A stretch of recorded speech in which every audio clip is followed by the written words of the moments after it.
Good morning friends. मैं doctor V K Mishra from gastro liver hospital Swaroop Nagar Kanpur. At the outset a request, ये scientific channel है, ये scientific deliberation है। मैं आपसे रिक्वेस्ट करूंगा इस चैनल को सब्सक्राइब करें, इस वीडियो को शेयर करें।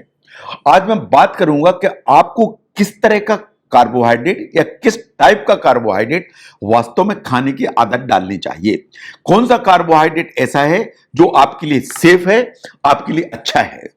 यह बात बिल्कुल सही है कि हमें अपने आप को हेल्दी रखने के लिए, हमें अपनी बॉडी को ऑप्टिमाइज करने के लिए कार्बोहाइड्रेट की जरूरत तो है ही। ऐसा आप नहीं कर सकते कि कार्बोहाइड्रेट छोड़ दें इन बाकी मैक्रोन्यूट्रिएंट खाते रहें। आपको कार्बोहाइड्रेट की जरूरत है, इन आपको उसको खाना चाहिए ना। आप जब कार्बोहाइड्रेट लेते हैं तो आपको दो चीजें समझने की है कि what is the right type of carbohydrate जो आपको खाना चाहिए and what is the right amount of carbohydrate. इसका मतलब है कि किस तरह का खाना चाहिए और किस अमाउंट में खाना चाहिए, ताकि अगर आप ये दो काम करेंगे तो आप जो एक गुड हेल्थ मेंटेन कर पाएंगे, आप ओबेसिटी को प्रिवेंट कर पाएंगे एंड आपको एडिक्वेट स्टेडी एनर्जी मिलती रहेगी सो दैट आप अपना दिन का काम बहुत मजबूती से करते चले जाएं।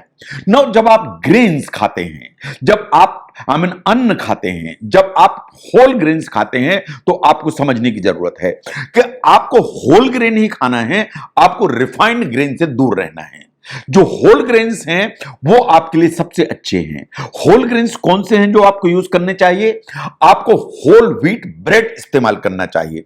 जब मैं होल व्हीट के इस्तेमाल की बात करता हूं तो अगर हम इंडिया के सर्कमस्टेंसेस में देखें तो जो आटा जिसमें चोकर मिला हुआ है, यानी जो पूरा का पूरा जब गेहूं पीसा जाता है तो उसका जो आटा बनता है उसमें चोकर ऑटोमेटिकली होता है। तो इस तरह का जो आटा है उसकी चाहे आप रोटी बनाएं, चाहे आप पूड़ी बनाएं, चाहे आप इसका पराठा बनाएं, चाहे आप इसकी बाटी बनाएं, जो भी आप बनाना चाहें, लेकिन होल व्हीट से ही बनाने की जरूरत है। इनफैक्ट कमर्शियली आप अगर ब्रेड लेने जाते हैं तो आपको होल व्हीट ब्रेड ऑप्ट करना चाहिए। नंबर 2 पर आता है ब्राउन राइस। जो देश है इसमें जो व्हाइट राइस है वो सबसे ज्यादा खाया जाता है। बासमती राइस, ये राइस, दुनिया का जो है ना व्हाइट राइस खाया जाता है। लेकिन साइंटिफिक स्टडीज ऐसा मानती हैं कि जितना भी व्हाइट राइस है ये रिफाइंड राइस है, इसमें बहुत सारा न्यूट्रिशन ऑलरेडी बाहर हो चुका है। इसलिए आपको ऑप्ट करना चाहिए ब्राउन राइस पर। जो ब्राउन राइस है वास्तव में होल ग्रेन की कैटेगरी में आता है ना। होल कॉर्न मील वास्तव में होल ग्रेन की कैटेगरी में आता है। जो ओट है, जो ओट्स हैं, पर्टिकुलरली द स्टील कट जो ओट्स हैं वो होल ग्रेन की कैटेगरी में आते हैं।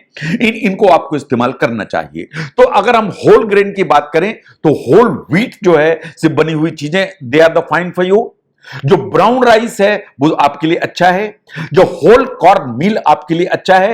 इन oats particularly the steel cut oats हैं उनसे जो मील है ओट मील, ये आपके लिए सबसे अच्छा है। नो, जब आप इस तरह की चीजें इस्तेमाल करते हैं तो आपको कॉम्प्लेक्स कार्बोहाइड्रेट मिलते हैं, आपको प्लेंटी ऑफ विटामिन्स मिलते हैं, मिनरल्स मिलते हैं और आपको फाइबर बहुत अच्छी मात्रा में मिलता है। जब ये तीनों चीजें मिलते हैं तो आपकी जो हेल्थ है वो ऑप्टिमाइज रहती है। जैसे मैंने बार बार कहा कि आपको रिफाइंड जो ग्रेन्स हैं वो इस्तेमाल नहीं करना चाहिए। जो रिफाइनिंग की जो प्रोसेस होती है, इस प्रोसेस में वास्तव में जो ग्रेन है इसका कुछ मटेरियल अलग कर दिया जाता है और जब इस मटेरियल को अलग करते हैं तो इसके साथ में बहुत सारे न्यूट्रिशनल जो बेनिफिट्स हैं वो बाहर हो जाते हैं, क्योंकि बहुत सारे हेल्दी न्यूट्रिएंट्स भी अलग हो जाते हैं। तो जब आप कॉम्प्लेक्स कार्बोहाइड्रेट खाते हैं, होल ग्रेन्स आप खाते हैं, तो वास्तव में आपको अच्छी मात्रा में फाइबर मिलता है। अदरवाइज ऑल्सो आपको वही खाना ज्यादा खाना चाहिए जिसमें फाइबर की मात्रा ज्यादा है, चाहे वो फ्रूट्स में हो, चाहे वो वेजिटेबल्स में हो, चाहे वो लेग्यूम्स में हो, चाहे वो दालों में हो, चाहे वो बीन्स में हो, नट्स में हो। इन सब में फाइबर की अमाउंट काफी मात्रा में होती है और इनको आपको ठीक मात्रा में इस्तेमाल करना चाहिए। आपको अवॉइड क्या करना चाहिए? आपको वो सब चीजें अवॉइड करना चाहिए जिनमें लिखा हुआ है एडेड शुगर। जिनमें भी लिखा हुआ है एडेड शुगर, ये आपके दुश्मन हैं। जहां भी एडेड शुगर है इसका मतलब है कि स्वाद है इसमें कैलोरीज हैं, लेकिन इसमें न्यूट्रिशन कुछ नहीं है। तो जो एडेड शुगर के जितने आइटम्स हैं, अगर आप इनको रेगुलरली इस्तेमाल करते हैं, ये आपकी ब्लड शुगर को अफेक्ट करेंगे, आपकी ब्लड शुगर को ऊपर ले जाएंगे, अगर डायबिटीज हो तो आपको डिस्टेबलाइज करेंगे, और नहीं है तो आपको प्री डायबिटिक के क्षेत्र में खड़ा कर देंगे। ये आपके बॉडी के वेट को बढ़ाएंगे, आपको ओबेसिटी की तरफ ले जाएंगे, आपके बीएमआई को बढ़ाएंगे।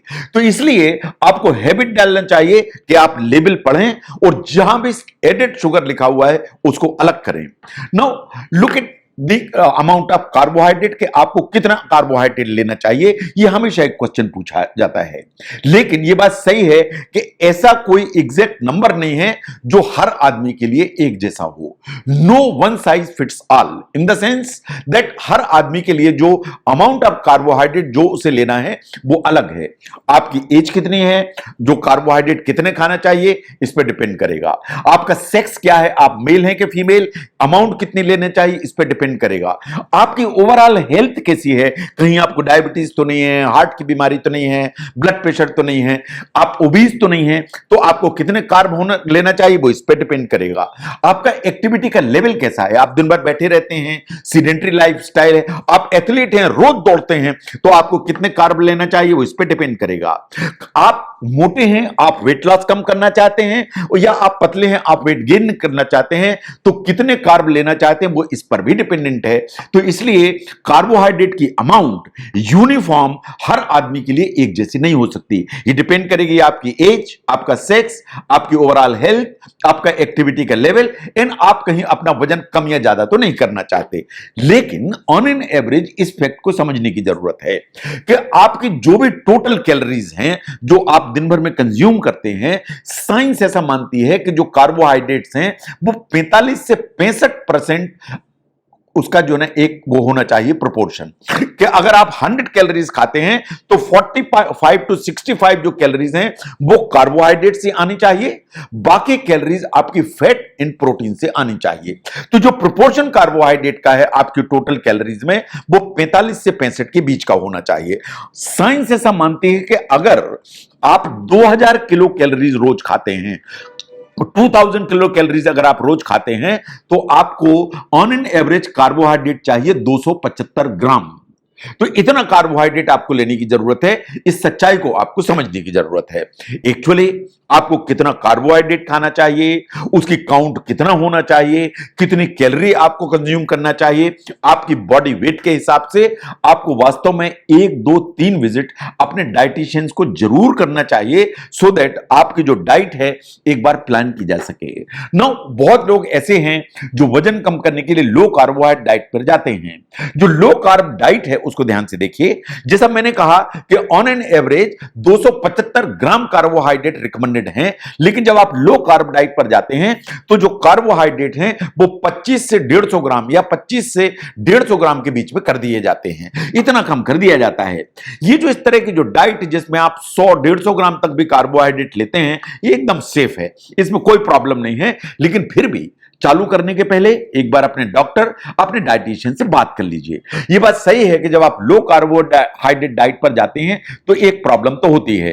ये जो डाइट है वास्तव में आपका जो फाइबर का इंटेक है उसे भी लिमिट करती है, और ये फाइबर के इंटेक को लिमिट करेगी तो कॉन्स्टिपेशन जैसी जो प्रॉब्लम्स हैं वो तो सामने आएंगी आएंगी। तो इसलिए जो लो कार्बोहाइड्रेट डाइट है उसको चालू करने के पहले एक बार अपने डॉक्टर और एक बार अपने डाइटिशियन, इन दोनों से आपको जो बात करने की तो जरूरत है।